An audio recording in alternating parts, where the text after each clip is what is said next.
Hello everyone and welcome to only IAS current affair revision series में आज हम environment and ecology का 5वां लेक्चर डिस्कस करने वाले हैं।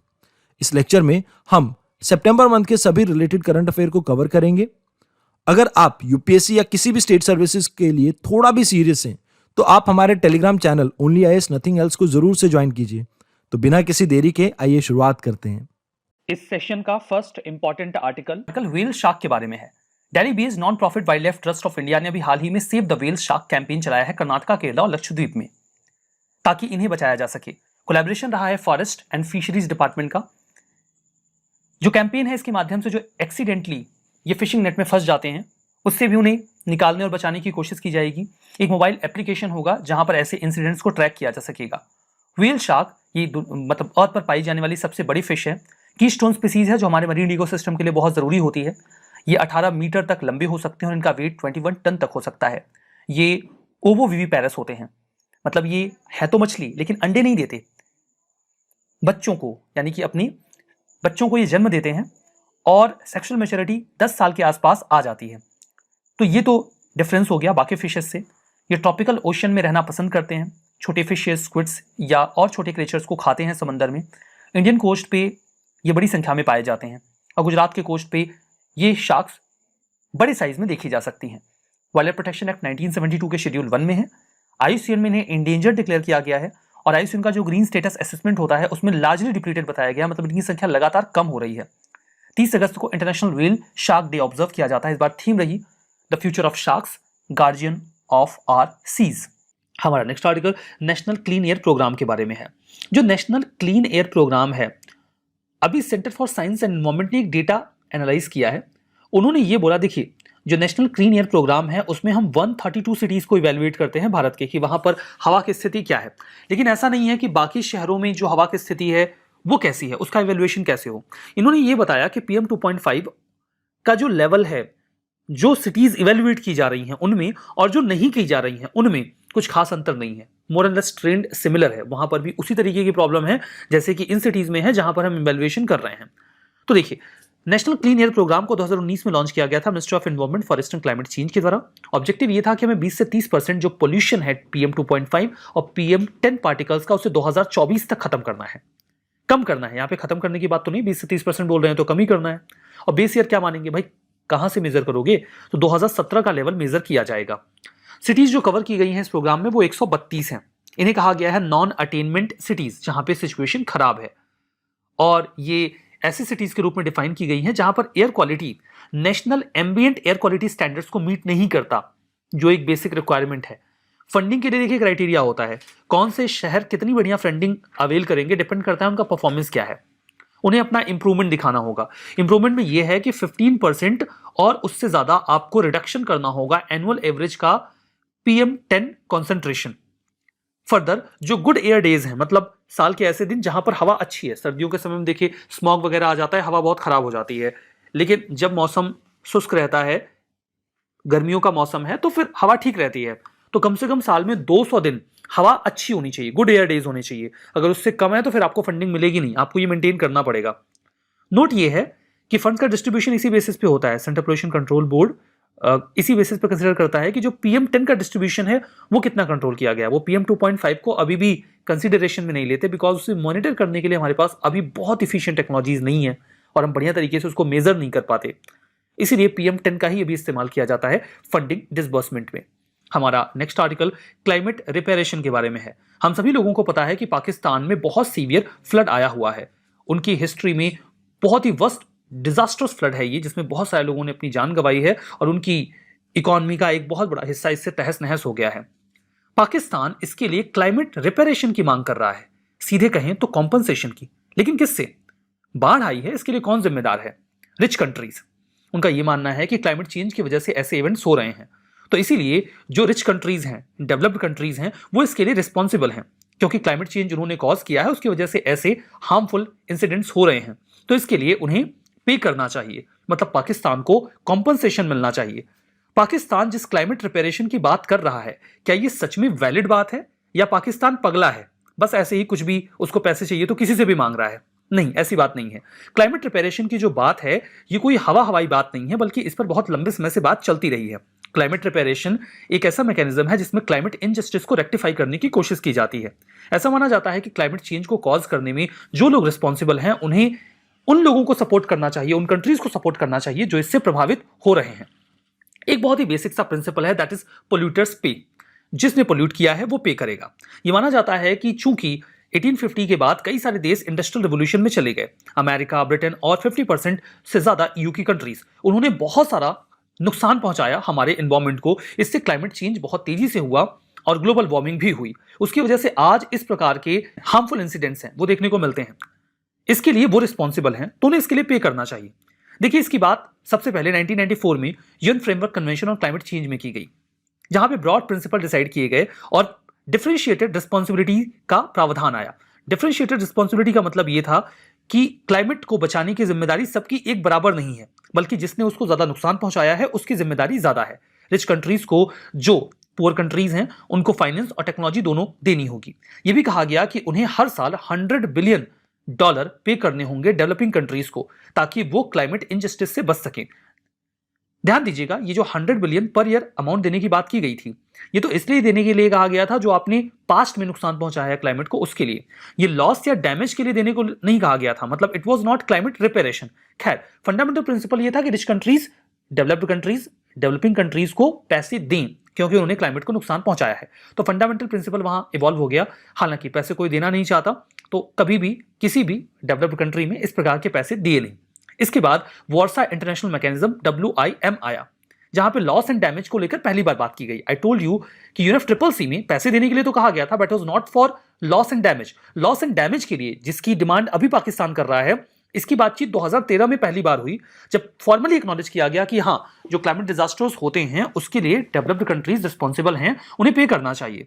हालांकि इसमें भी कोई कुछ खास प्रोग्रेस हुई नहीं, ना तो कोई फंडिंग मैकेनिज्म डेवलप किया गया और ना ही कोई इसके लिए पैसे देने को राजी है। हमारा next article red eared slider turtle के बारे में है। टर्टल की एक प्रजाति है। अभी हाल फिलहाल में एक्सपर्ट्स ने कंसर्न रेज किया कि टर्टल की प्रजाति जो अमेरिका और मैक्सिको की है, वो इंडिया में जो हमारा इकोसिस्टम है उसको बहुत ही तेजी से नुकसान पहुंचा रही है। कुल मिला के ये एक इन्वेजिव एलियन स्पीसीज है जो यहाँ के इकोसिस्टम को डिसरप्ट करेगी। देखिए, टर्टल्स बड़े खूबसूरत होते हैं, उन्हें पालना बहुत आसान होता है, इसीलिए लोग इसको पालते भी हैं। और कई सारे खूबसूरत टर्टल्स होते हैं जो देश के, मतलब दुनिया के अलग अलग हिस्सों के हैं, उनको लोग उठा के लेके चले आते हैं। ठीक है, यहाँ पे अलग अलग देशों में उनको बेच दिया जाता है। जैसे ये टर्टल्स भी एक तरीके से स्मगल करके लाए जाते हैं बेचने के लिए। तो रेड ईयर्ड स्लाइडर ये एक्वेटिक टर्टल है, बीच बीच में धूप खाने के लिए बाहर निकलता रहता है। इसे कंट्रोल्ड पेस्ट एनिमल के तौर पे क्लासिफाई किया गया है Victorian catchment and land protection act of 1994 के तहत। इसका मतलब ये है कि अगर आप इसको एक्वेटिक लाइफ के बाहर रख रहे हो किसी ऐसी जगह पे जहां पर कि इसका नेचुरल हैबिटेट नहीं है, तो आपको इसको कंट्रोल तरीके से रखना होगा, नहीं तो इकोसिस्टम को नुकसान पहुंचाएगा। ये वाइड रेंज ऑफ हैबिटेट को बियर कर सकते हैं। ये एस्चुरीज में रह सकते हैं, कोस्टल वेटलैंड में रह सकते हैं, ब्रैकिश वाटर में रह सकते हैं, wide range of water quality भी बियर कर सकते हैं। थोड़ा बहुत गंदा पानी है, खराब पानी है, कोई टेंशन नहीं है, रह लेंगे, except high level of organic pollutants. अब सीधा जहर में ही डाल दोगे तो क्या करेंगे बेचारे। बाकी टॉलरेंट है, मतलब हर तरीके के एटमॉस्फेयर में रहने को कैपेबल हैं। एकदम ही जहरीले पानी में फेंक दोगे तो फिर तो कैसे ही सर्वाइव करेंगे। ये USA और मैक्सिको में इन जनरल रहते हैं। लीस्ट कंसर्न है, इनकी संख्या की कोई बात नहीं, संख्या बहुत ज़्यादा है, इसीलिए तो इन्वेजिव है ना। इनके ब्रॉड रेड और ऑरेंज स्ट्राइप्स होती हैं, इसीलिए तो इनको रेड ईयर्ड स्लाइडर टर्टल कहा जाता है। और आंखों के पास ये जो स्ट्राइप्स हैं वो देखने को मिलती हैं। बाकी इनके जो बॉडी का कलर होता है वो मोरलेस ब्लैक होता है। कई सारे इंटरनेशनल प्रोग्राम्स हैं इन्वेजिव स्पीसीज को लेकर, पीछे चलेंगे टाइम से, 2000 से शुरू करके उसके पीछे जाएंगे। तो 2000 में कार्टागेना प्रोटोकॉल ऑन बायोसेफ्टी आया था। वहाँ पे हमने ये प्लान किया था कि हम बायोलॉजिकल डाइवर्सिटी को बचाएंगे किसी प्रकार के लिविंग मॉडिफाइड ऑर्गेनिज्म से। जैसे कई बार बायोटेक के तहत हम जीन्स में चेंज कर देते हैं ऑर्गेनिज्म के, अब इससे बाकी के जीवों को नुकसान हो सकता है, तो उसको रोका जाता है कार्टागेना प्रोटोकॉल में। इसके अलावा 1992 में CBD convention on biological diversity, इसका आर्टिकल 8H है जो कहता है कि हम प्रिवेंट करेंगे किसी प्रकार के ऐसे एलियन स्पीसीज के इंट्रोडक्शन को और उसे इरेडिकेट करेंगे जो नेचुरल इकोसिस्टम जो वहां का है, हैबिटेट जो है, जो स्पीसीज वहां की है, उनको नुकसान पहुंचाता हो। फिर नंबर आता है CMS का, यानी कि convention on conservation of migratory species. इसे शॉर्ट में बॉन या एक डिफरेंट नाम है, बॉन कन्वेंशन भी कहते हैं। यह आया था 1979 में। ये इंटर गवर्नमेंटल ट्रीटी है जहां पर हम टेरेस्ट्रियल, मरीन और एवियन माइग्रेटरी स्पीसीज को बचाते हैं हर तरीके से। फिर मामला आता है साइट्स का, यानी कि convention on international trade in endangered species of wild fauna and flora. ये बेसिकली वाइल्ड एनिमल्स के ट्रेड को रोकते हैं। उनका ये कहना है कि अगर आप ट्रेड करके किसी एक जीव को किसी दूसरी लोकेशन पे लेके जाओगे तो वहां पे वो इन्वेजिव स्पीसीज बन जाएंगे, तो नुकसान पहुंचाएंगे। फिर मामला है रामसार कन्वेंशन का, 1971 का कन्वेंशन है। इसमें यह कहा गया है कि हम वेटलैंड्स को बचाएंगे इन्वेजिव स्पीसीज से भी। तो ये तो पूरा आर्टिकल रहा। देखिए क्वेश्चन 2019 का है, 4 स्टेटमेंट थे। Some species of turtles are herbivores, some species of fish are herbivore, some species of marine mammals are herbivores, some species of snakes are viviparous।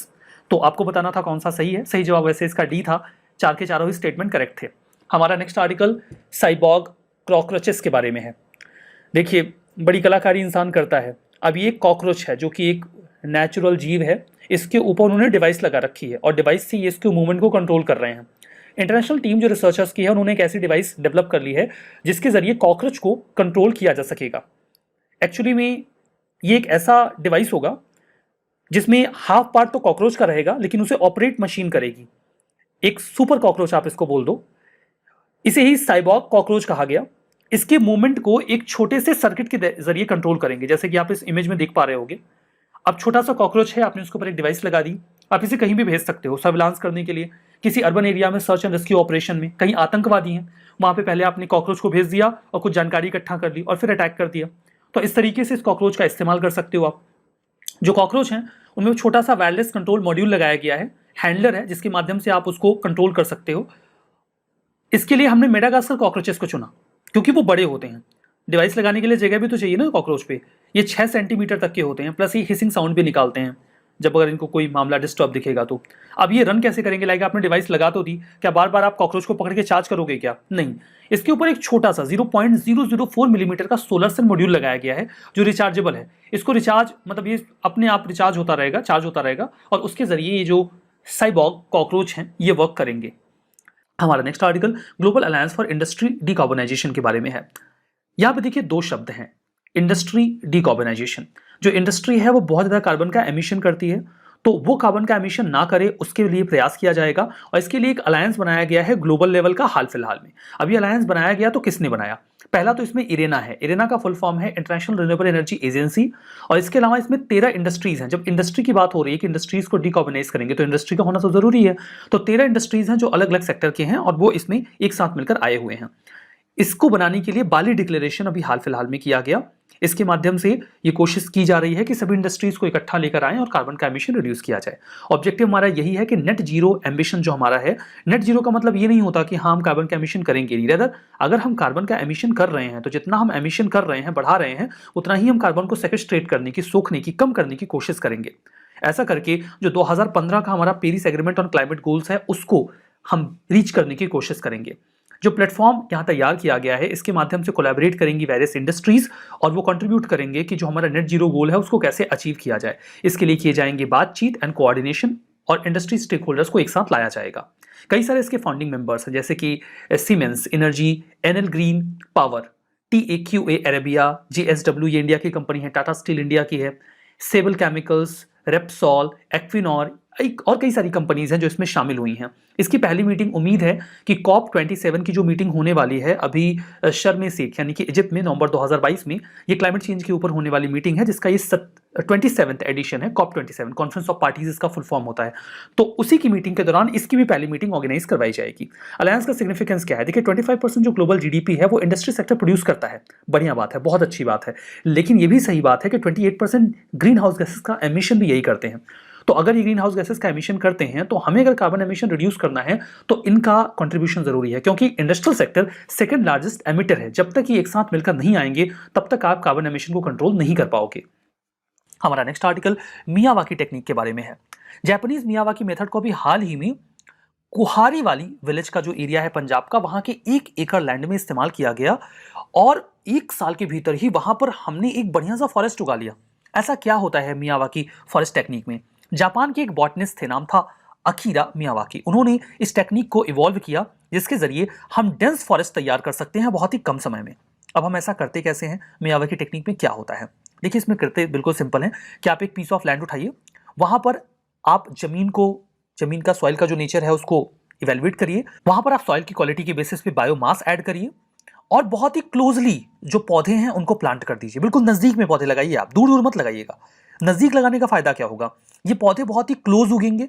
तो जब ये क्लोज उगेंगे तो उसका फायदा ये होगा कि सन की जो रोशनी है, जो सनरेज हैं, वो ऊपर ही अटक जाएंगी, नीचे आ नहीं पाएंगी। तो जब सनरेज नीचे नहीं आ पाएंगे तो उसके दो फायदे होंगे। एक तो जमीन पे सनरेज नहीं आएंगे तो खरपतवार नहीं उगेगी। दूसरा कि जो सनरेज है वो जो प्लांट है उसका केवल ऊपरी हिस्सा ले पाएगा, तो पौधे सीधा ऊपर बढ़ेंगे, ना कि अगल बगल फैलेंगे। तो इससे तो एक डेंस फॉरेस्ट बन जाएगा क्योंकि पौधे नजदीक लगाए जाएंगे, और दूसरा बहुत तेजी से पौधे बड़े होंगे क्योंकि वो सनरेज ऊपर से ही लेंगे, और तीसरा खरपतवार नहीं उगने पाएगी। इस प्रकार से जब आप जंगल उगाते हैं तो जो जंगलों की डेंसिटी होती है वो 30 गुना ज्यादा होती है और पौधों की ग्रोथ 10 गुना ज्यादा होती है। इन्हें 4 कैटेगरीज में डिवाइड करते हैं, 4 लेयर्स में, श्रब, सब ट्री, ट्री और कैनोपी। सॉइल को एनालाइज करते हैं, बायोमास ऐड करते हैं। ऐसा करने से उनकी वाटर रिटेंशन कैपेसिटी बढ़ जाती है, न्यूट्रिएंट्स बढ़ जाते हैं। यहां पर आपको 1 स्क्वायर मीटर में 3 से 5 सैपलिंग लगाने होते हैं ताकि आपका जंगल डेंस बने। उसके बाद आप पत्तों वगैरह से उसको ढक दो। बेनिफिट्स क्या है मियावाकी टेक्निक के? वही कि यहां पर आप टेम्परेचर को कम कर सकते हैं। हीट आइलैंड में, जो यहां पे देखिए अर्बन एरियाज में इसका इस्तेमाल बहुत हो रहा है। अर्बन एरियाज में छोटा एरिया है, वहां पर आप डेंस फॉरेस्ट उगा लो मियावाकी टेक्निक से, तो नॉइस पोल्यूशन कम होगा, लोकल बर्ड्स आएंगी, इंसेक्ट आएंगे, कार्बन सिंक की तरह काम करेगा। छोटे स्पेस में ज्यादा घना जंगल उगा सकते हो, और इसने जो अफॉरेस्टेशन की टेक्निक है उसको एक रिवोल्यूशनरी ट्रेंड दे दिया है। तो ये इसका फायदा है। हमारा next article tree outside forest in India initiative के बारे में है। Ministry of environment forest climate change ने यूएसएड के साथ मिलकर ये इनिशिएटिव लॉन्च किया है। इसका फंडामेंटल ऑब्जेक्टिव ये है कि जंगलों के बाहर पेड़ों की संख्या को बढ़ाया जाए ताकि ग्लोबल क्लाइमेट चेंज मिटिगेशन और एडाप्टेशन गोल्स में यहां से कंट्रीब्यूशन थोड़ा निकल सके। इसमें फीचर क्या रहेगा कि हम फार्मर्स को, कंपनीज को, प्राइवेट इंस्टीट्यूशंस को एक साथ लेकर आएंगे और हमें 28 लाख हेक्टेयर का जो एरिया है जंगलों के बाहर, उसमें जंगलों को तो नहीं लगा सकते, मतलब स्कैटर्ड ट्रीज हमें प्लांट करने हैं। इसके माध्यम से हमने एक इनोवेटिव फाइनेंशिंग मॉडल को ऑप्ट करने का प्रयास किया है, जहां पर हम प्राइवेट सेक्टर को इस तरीके से इंक्लूड करेंगे कि वो ट्री बेस्ड एंटरप्राइज को प्रमोट करें, जहां पर हम एक सस्टेनेबल मार्केट डेवलप कर सकें। ये पेड़ जो उगाए जाएं, इनका रूरल, इकोनॉमिक और लाइवलीहुड पर्सपेक्टिव से भी फायदा हो। इंप्लीमेंटेशन की जिम्मेदारी दी जाएगी एक कंसोर्टियम को, और इस कंसोर्टियम को लीड किया जाएगा C4 के द्वारा, यानी कि centre for international forestry research के द्वारा, और यहां पर वर्ल्ड एग्रो फॉरेस्ट्री का भी रोल रहेगा। कवरेज की बात करें तो 7 राज्य इसमें शामिल होंगे। Those will be Andhra Pradesh, Assam, Haryana, Orissa, Rajasthan, Tamil Nadu और उत्तर प्रदेश। सिग्निफिकेंस ये रहेगी कि इसके माध्यम से हम कार्बन सिक्वेस्ट्रेशन को बढ़ा पाएंगे, जो लोकल कम्युनिटीज हैं उनको फायदा मिलेगा, और क्लाइमेट रेजिलियंस भी बढ़ेगी एग्रीकल्चर में। हमारा नेक्स्ट आर्टिकल एशियाटिक कैरेकल के बारे में है। कैरेकल जो बहुत लंबे समय से स्पोर्ट का हिस्सा रहा है, चीता को जिस तरीके से एक्सप्लॉइट करके खत्म कर दिया गया इंडिया से नोबिलिटी के द्वारा, राजे रजवाड़ों के द्वारा, वैसे ही कैरेकल का भी इस्तेमाल उनके द्वारा किया गया पास्ट में। और आज की स्थिति यह है कि वो अपने सर्वाइवल को लेकर स्ट्रगल कर रहे हैं, जबकि पास्ट में दोनों ही स्पीसीज बहुत बड़ी संख्या में भारत में हुआ करती थी। खैर, चीता को तो एक बार फिर से री इंट्रोड्यूस कर दिया गया है। अब जरूरत यह है कि हम एशियाटिक कैरेकल को भारत में बचा लें, कहीं हमें भी इन्हें नामीबिया या अफ्रीका के किसी अन्य देश से लाना न पड़ जाए। एशियाटिक कैरेकल एक medium sized locally threatened cat species है। समझने की बात यह है कि जंगली बिल्ली की एक प्रजाति है जो भारत में अब लगभग एक्सटिंक्ट होने वाली है। इसके कुछ पर्शियन नाम भी हैं, जैसे कि शियाह गोश, जिसका मतलब होता है काले कान, ब्लैक ईयर्स। वो आप इस इमेज में भी देख पा रहे होंगे, जहां से अपना नाम डिराइव करते हैं। इनका साइंटिफिक नेम है कैरेकल स्किमित्सी, जो बहुत अनयूजुअल है कि आपसे पूछा जाए। डिस्ट्रीब्यूशन की बात करें तो भारत में आपको राजस्थान, गुजरात, मध्य प्रदेश में मिल जाएंगे। रीजन वाइज आपको कच्छ, मालवा प्लेटू और अरावली के हिल रेंज में दिख जाएंगे। इंडिया के अलावा ये कई सारे अन्य देशों में मिल जाएंगे, जो जिनकी संख्या 1 दर्जन से ज्यादा है, जो अफ्रीका, मिडिल ईस्ट, सेंट्रल और साउथ एशिया से बिलोंग करते हैं।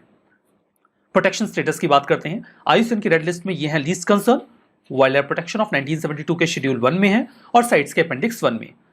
2021 में national board for wild life ने, जो कि ministry of environment, forest and climate change के तहत काम करते हैं, कैरेकल को इन्होंने क्रिटिकली इंडेंजर्ड स्पीसीज की लिस्ट में शामिल कर लिया ताकि उनकी रिकवरी के लिए काम किया जा सके।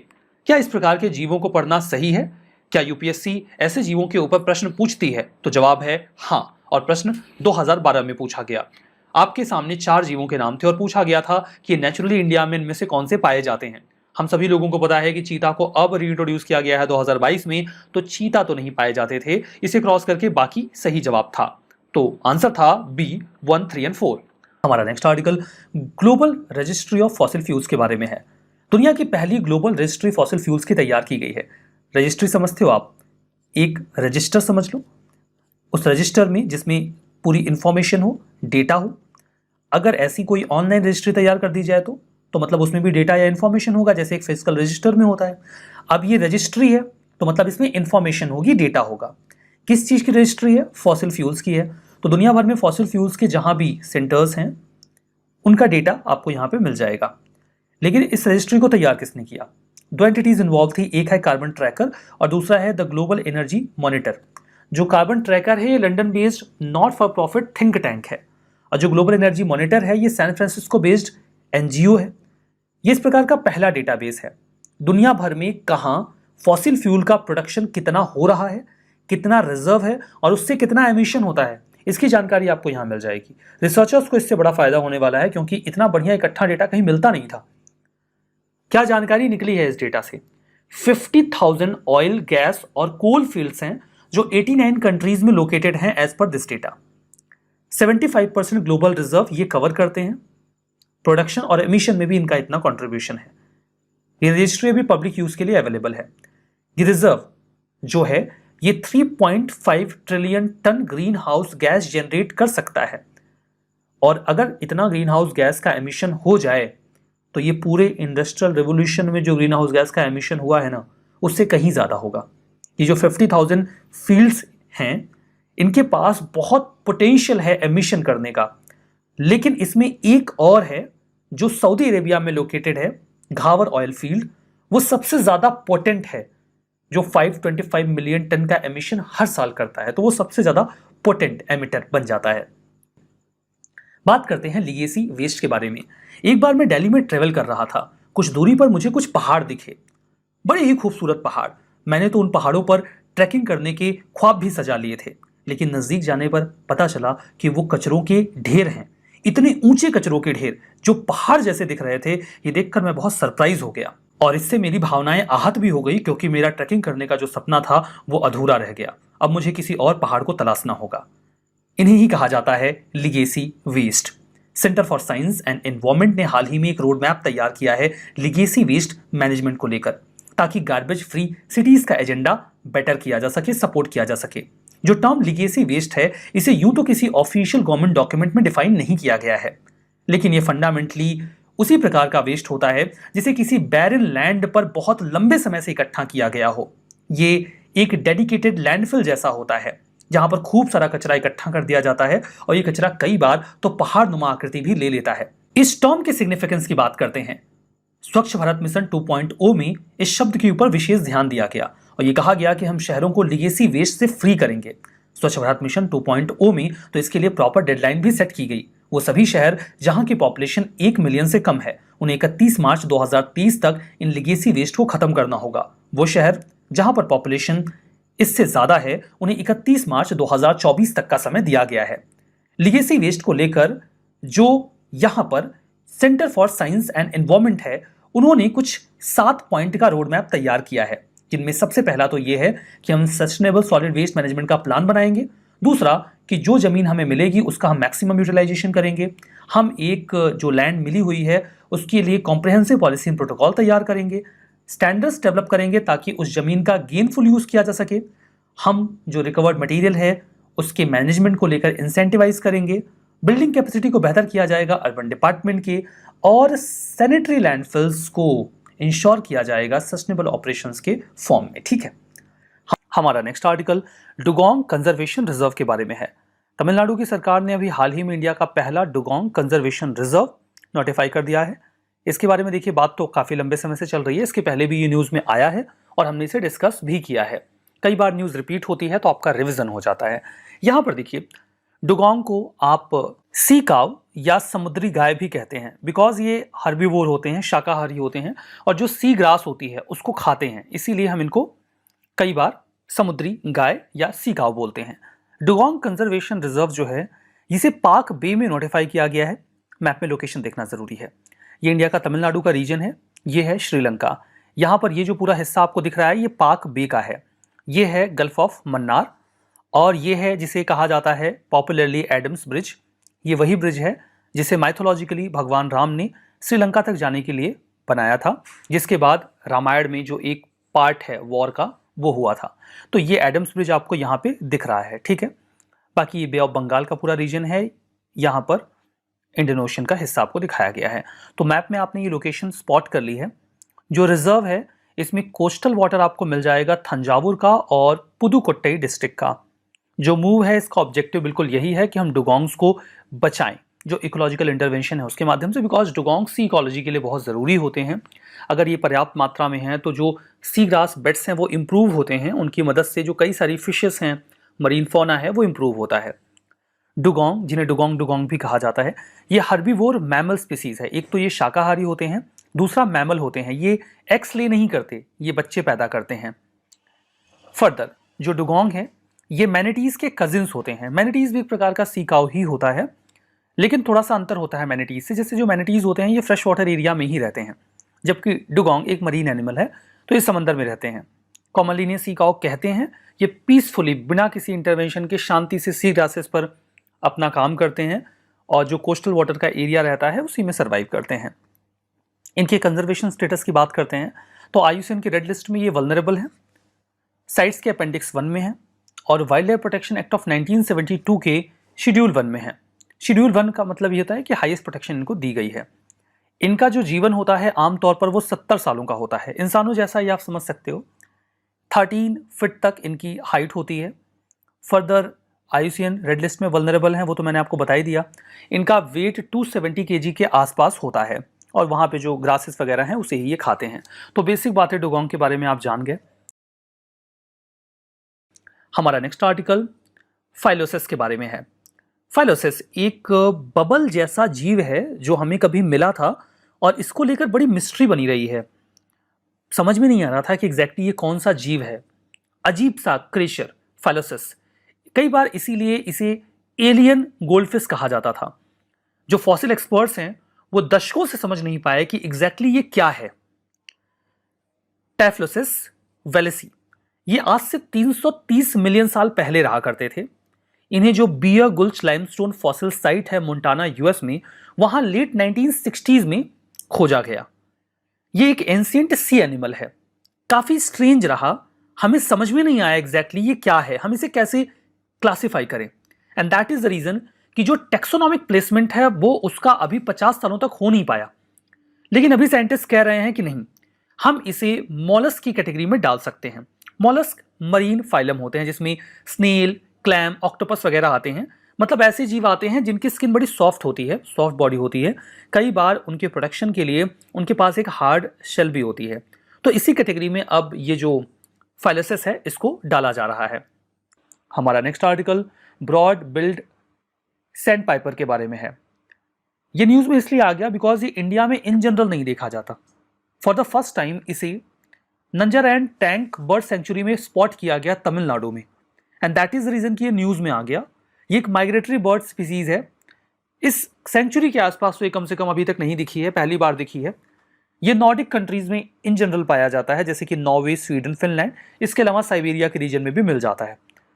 जो बर्ड है वो नॉन ब्रीडिंग सीजन में इंसेक्ट्स वगैरह खा के जो शैलो वाटर या मड वाला एरिया है अपना गुजारा करती है।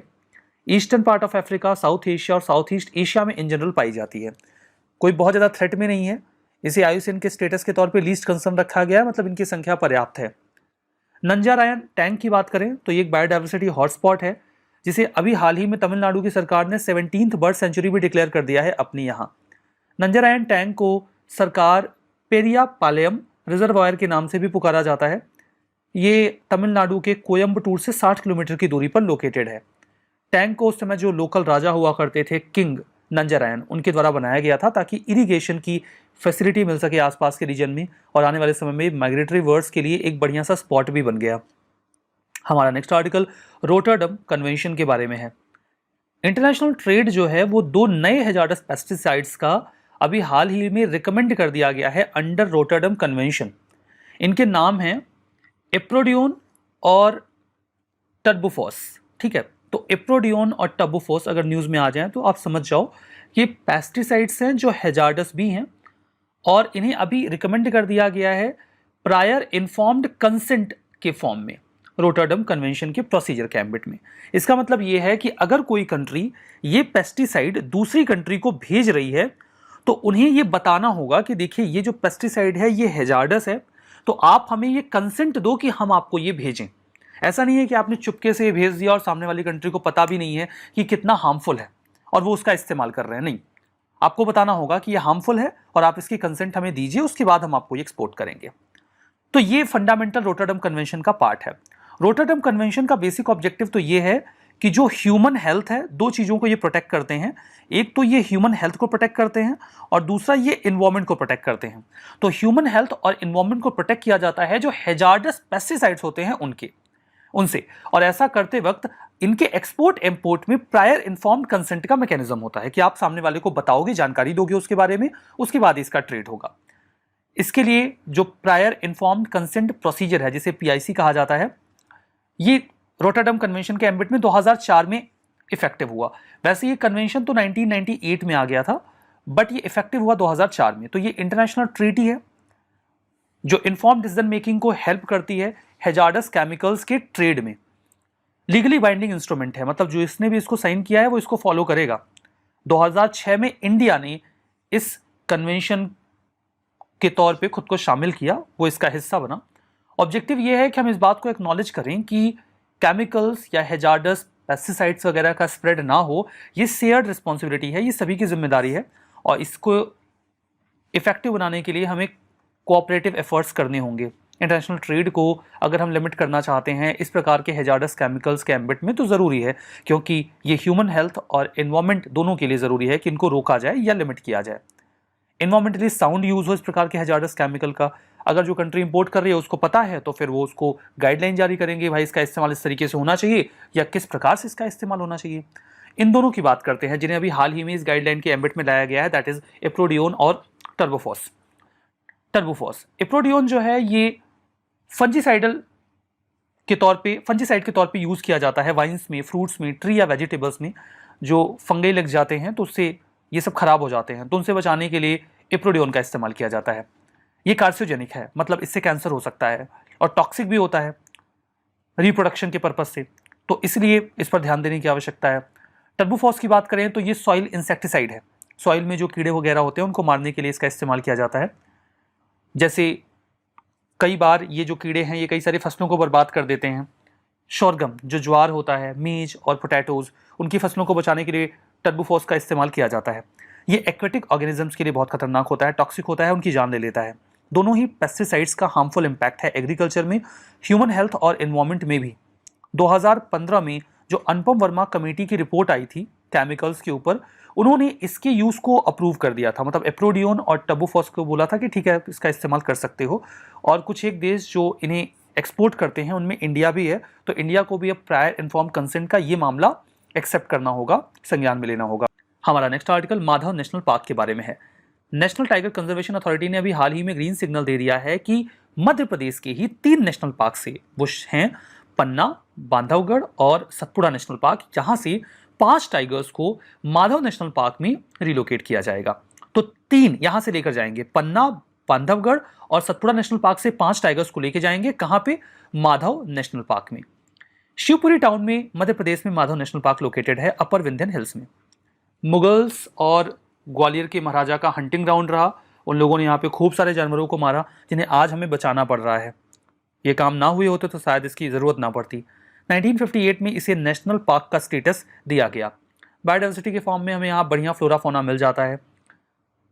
कई सारे जीव मिलेंगे जैसे कि नीलगाय, चिंकारा, चौसिंगा, डियर जिसमें चीतल, सांभर और बाकिंग डियर आते हैं। इसके अलावा leopard, wolf, jackal, fox, wild dog, कई सारे एनिमल्स भी आपको यहाँ पे मिल जाते हैं। ठीक है, हमारा नेक्स्ट आर्टिकल नीलाकुरुंजी फ्लावर्स के बारे में है। नीलाकुरुंजी फ्लावर्स जिन्होंने ग्रीन पैचेस जो बाबा बुदानगिरी रेंज के वेस्टर्न घाट के हैं उनको अभी पर्पल ब्लू में कन्वर्ट कर दिया है। बहुत ही खूबसूरत नज़ारा होता है जब ये फ्लावर्स खिल जाते हैं। तो ये एक श्रब है जो एक्थेंसियाई फैमिली से बिलोंग करता है और इसकी खास बात यह है कि 12 सालों में एक बार बहुत वाइड स्केल पर खुलता है, जहां पर पूरे जो वेस्टर्न घाट का एरिया है जहां पर ये पाए जाते हैं उनका कलर पर्पल ब्लू हो जाता है। ये एंडेमिक है वेस्टर्न घाट का, जो कि केरला, कर्नाटक और तमिलनाडु के स्लोप्स पर पाया जाता है। इस जीनस की 350 स्पीसीज हैं जो कि फैमिली एक्एंथेसियाई से बिलोंग करती हैं। ये ट्रॉपिकल एशिया मेडागास्कर की नेटिव हैं। नीला कुरिंजी में जो वर्ड है नीला, उसका मतलब होता है ब्लू और कुरिंजी का मतलब होता है फ्लावर। इनफैक्ट इसी के नाम पर नीलगिरी हिल्स अपना नाम डिराइव करता है। आर्टिकल है ओजोन लेयर से संबंधित। देखिए अभी एक बहुत ही ना अच्छी खबर कह सकता हूँ। जैसे तो जनरली देखो एनवायरनमेंट के अंदर बहुत सारी नेगेटिव न्यूज देखने को मिलती है कि किस तरह से क्लाइमेट चेंज हो रहा है, ये सारी चीजें। बट यहाँ पर एक अच्छी खबर है। अच्छी खबर क्या है? देखिए, जो national oceanic and atmospheric administration है, यानी कि NOAA, इन्होंने रिसेंटली फाइंड किया है कि जो ODS यानी कि ओजोन डिप्लीशन सब्सटेंसेस की जो मात्रा है वो कम हो रही है। मतलब 2022 में इन्होंने देखा कि वो 1990 वाले उसके तरह ही जा रही है। कहने का मतलब क्या, जो ओजोन लेयर है ना, वो हमारी अब हील कर रही है। ठीक है, जो कि अच्छी बात है। ओजोन लेयर थोड़ा अब रिकवर कर रही है। जो हमने डिस्ट्रक्शन करी थी वहां पे हमें रिडक्शन देखने को मिल रही है यहाँ पे ओजोन लेयर के कॉरस्पॉन्डिंग। ये एक काफी पॉजिटिव न्यूज हम मान के चल सकते हैं। तो जो NOAA यानी कि national oceanic and atmospheric administration है, इनके द्वारा ना एक ओजोन डिप्लीटिंग गैस इंडेक्स, एक तरह का इंडेक्स निकाला जाता है और ये ट्रैक करता रहता है कि कितनी कंसंट्रेशन है। ये जो मैंने बताया ना ODS, ओजोन डिप्लीटिंग सब्सटेंसेस की, क्या इनकी मात्रा कम हुई है, क्या ज्यादा हुई है, वो सारी चीजें यहाँ पे इनके द्वारा नोटिस करी जाती हैं। बात करें देखो ODS की, तो ये ना एक तरह के लॉन्ग लिव्ड होते हैं। मतलब ऐसा नहीं है कि वो आसानी से खत्म हो जाते हैं, नहीं, लंबे समय तक सस्टेन करते हैं। होते कैसे हैं? मैन मेड, हमारे द्वारा ही इनको प्रोड्यूस किया जाता है। ठीक है, मैं आपको एग्जांपल्स भी बताऊंगा। जैसे आपके फ्रिज हो गए, रेफ्रिजरेटर, ठीक है, आपके एयर कंडीशनर्स हो गए, या आपके फोम, ठीक है, या फिर फायर एक्सटिंग्विशर्स में भी आपको ये सारी चीजें, केमिकल्स देखने को मिल जाते हैं। और ये जो प्रोटेक्टिव हमारी ओजोन लेयर जो हमें हार्मफुल चीजों से बचाती है, उसको डिप्लीट करने में इनका एक बड़ा रोल रहता है। तो यही यहाँ पे हमारी NOAA ने ये स्टडी करी है। बात करें देखिए ओजोन की, आप सभी जानते हो ओजोन की इंपॉर्टेंस कितनी ज्यादा है। ठीक है, एक देखो ओजोन हमें देखने को मिलती है स्ट्रेटोस्फेयर के अंदर, एक देखने को मिलती है ट्रोपोस्फेयर के अंदर। थोड़ी सी होती है बिल्कुल, ठीक है, ट्रोपोस्फेयर के अंदर, स्ट्रेटोस्फेयर के अंदर होती है ट्रोपोस्फेयर। जो स्ट्रेटोस्फेयर वाली होती है ना, ये अच्छी ओजोन होती है। क्यों अच्छी होती है? क्योंकि जो सन की तरफ से यूवी रेज है, हार्मफुल यूवी रेज है, उनसे हमारी पूरी धरती को प्रोटेक्ट करती है। जो ट्रोपोस्फेयर वाली होती है, ये जनरली ना जो हमारे गलतियों की वजह से कहीं ना कहीं, मान लीजिए, इसको आप थोड़ा बैड ओजोन के साथ रिलेट कर सकते हो। तो ओजोन जब स्ट्रेटोस्फेयर में होती है वो अच्छी होती है, ट्रोपोस्फेयर के आसपास होती है तो वो थोड़ा सा खराब बन जाती है। ठीक है ना? तो ओवरऑल आप देख सकते हो कि ओजोन की जो कंसंट्रेशन है वो कितनी मात्रा में अवेलेबल है, उसको हम मेजर करते हैं डॉप्सन यूनिट की फॉर्म में। ठीक है, तो ये हमने ओजोन लेयर को भी समझ लिया। अभी देखो 1987 में क्या हुआ, उस टाइम पे नोटिस किया गया कि ओजोन लेयर में ना बहुत सारे इश्यूज आ रहे हैं कि उसकी डिस्ट्रक्शन हो रही है। तो यहाँ पर हमने सोचा कि जो क्लोरोफ्लोरोकार्बन्स, ठीक है, इन सभी चीजों की प्रोडक्शन, कंजम्पशन, इनको हम रेगुलेट करें। ठीक है, हेलोन्स हो गया, मिथाइल ब्रोमाइड, ब्रोमोक्लोरोमीथेन, ये सारी चीजों को रेगुलेट करने की बात करी गई। और ये जो सारी चीजें थी, हमारे चाहे रेफ्रिजरेटर हो गया, एयर कंडीशनर, इनमें कुछ चेंजेस लेकर आएंगे ताकि इंश्योर किया जा पाए कि इन सभी की वजह से हमारी जो ओजोन लेयर की डिप्लीशन है उसको रोका जा पाए।